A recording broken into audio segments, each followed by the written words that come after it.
Bonjour les amis, c'est Oli le Belge.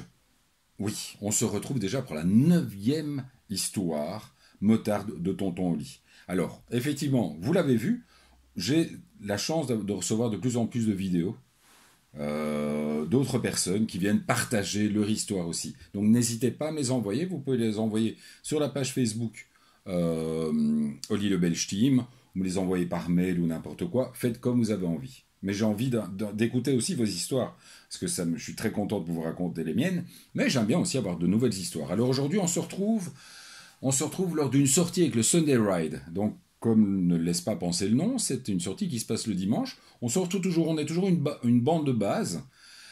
Et bon, il y a toujours l'un ou l'autre qui vient, des amis, des copains, des collègues de travail, etc. On se retrouve le matin chez le président pour boire le café. Et effectivement, à un moment donné, je croise une femme, plutôt jolie d'ailleurs, qui est habillée pour aller se balader en forêt. Donc je me dis, à mon avis, ça doit être quelqu'un, une connaissance qui est passée ou quoi, enfin, peu importe.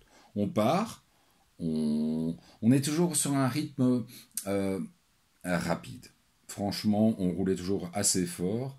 Mais il était bien entendu qu'on attendait toujours les retardataires, ce qui ne fonctionne absolument pas avec les hommes, puisqu'un homme préfèrent mourir que d'être retardataire. Donc les mecs roulent toujours bien au-dessus de leur niveau, mais surtout ne sont pas en retard. Donc on arrive le midi, on va manger, on est à 150 km d'ici. Je venais une fois de plus de recevoir un nouveau casque et avec un tout nouveau système de visière à enlèvement rapide.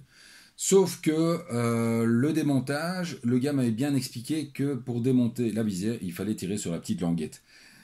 Au moment où j'ai entendu tout le système qui s'est cassé à l'intérieur, je me suis rappelé qu'il fallait tirer sur la petite languette. Donc je me retrouve à 150 km d'ici, avec un casque intégral sans visière. Bon, heureusement, j'avais une FJR 1300S, donc voilà, ça protège quand même pas mal, donc c'était pas trop grave. On repart après le resto, et là, on repart encore plus comme des balles. 2 ou 3 virages après la sortie du village, parce que dans les villages, on roule toujours très à l'aise. On passe vraiment dans un virage avec en plein milieu la grosse traînée de boue. Donc, premier passe, le second passe, le troisième passe. Bon, moi j'étais troisième ou quatrième. Ouais, voilà.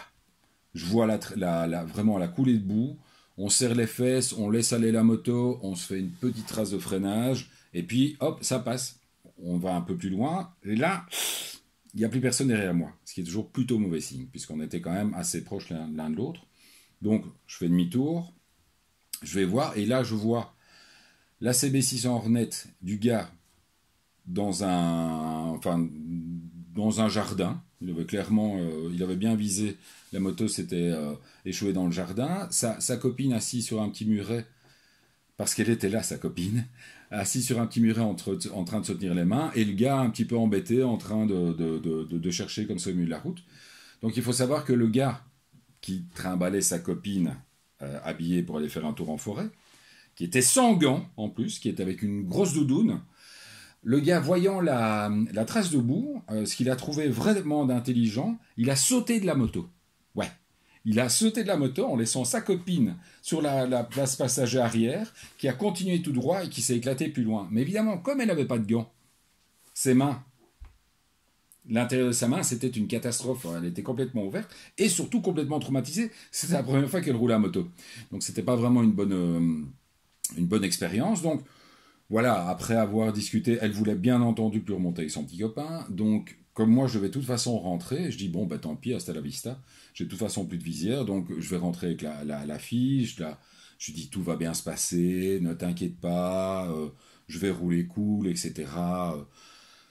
La fille n'était pas trop motivée, mais enfin bon, elle accepte. Le copain me suit dans le premier virage, franchement, vraiment dans le premier virage, je suis là, on passe à 40 km/h, la gonzesse retourne ma veste tellement elle tire dans l'autre sens pour que la moto ne penche pas. Le gars derrière, lui, je pense qu'il s'arrête. Il s'arrête avant le virage, il soulève sa moto pour la faire tourner dans le virage. Je dis, bon les gars, ça va pas le faire. Il y a 120 bornes pour rentrer, donc il faut vraiment faire un effort. Ce que tu fais, toi, tu rentres à Bruxelles, tu rentres par où tu veux, tu te démerdes. Moi, je pars avec ta copine, et moi, je vais rentrer par les petites routes parce que je peux pas prendre l'autoroute sans visière. Le gars, ok, donc après 3 km, j'ai plus ou moins 15 km d'avance sur lui. Et à un moment donné, je me dis, tiens, je Je vais m'arrêter 2 petites secondes, histoire de satisfaire un besoin naturel. Et je vous assure que je suis rentré dans le petit chemin, j'étais garé ma moto un peu plus loin, je descends de la moto, la fille descend de la moto, me regarde, l'air de dire « Putain, en plus je vais me faire violer ». Elle me regarde vraiment, l'air de dire « Oh putain, quelle journée de merde ». Et donc là, moi je comptais pas la violer. Et donc voilà, après on est rentré jusqu'ici, on était faire le tour des voisines pour trouver une infirmière, on a soigné cette pauvre demoiselle que je n'ai plus jamais vue. Je pense que le gars non plus n'a plus jamais vu sa copine ou fiancée ou quoi ou qu'est-ce, et je pense qu'il a réellement arrêté la moto. Donc, quand vous allez rouler le week-end, d'abord, 1, équipez-vous, et 2, soyez sûr de pouvoir rouler avec un passager et avec un groupe quand les gens roulent vite. Voilà, on se retrouve demain, pas avec moi, avec une nouvelle vidéo. Je vous laisserai découvrir ça demain, et encore merci. Pour les 630% de likes en plus sur la page, un grand merci à vous.